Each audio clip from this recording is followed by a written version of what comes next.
Hindi raw dapat ikabahala ng publiko ang Streptococcal Toxic Shock Syndrome o STSS ayon sa Department of Health.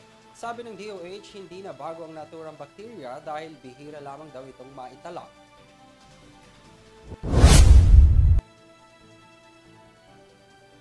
Ayon kay Dr. Ron Jean Solante, infectious disease expert, hindi na bago ang naturang bakterya dahil bihira lamang itong naitatala. Sa katunayan, sa bansang Japan, umakyat na sa 1,000 kaso ng STSS ang naitala. Mayroon itong fatality rate na 30%. Ibig sabihin, 3 sa 10 tao na mahahawa nito ay maaaring masawi. Kadalasang tinatamaan ng nasabing bakterya ang mga diabetes o may comorbidities. Maaari nitong makuha sa pamamagitan ng sugat na napabayaan at nagkaroon ng bacterial infection na siyang pumasok sa dugo na nagiging dahilan ng sakit. Kabilang sa mga sintomas nito ang pamamaga ng lalamunan. Pinapayuhan ng ahensya ang publiko na ugaliing magsuot ng face mask at hugasang maigi ang kanilang mga sugat.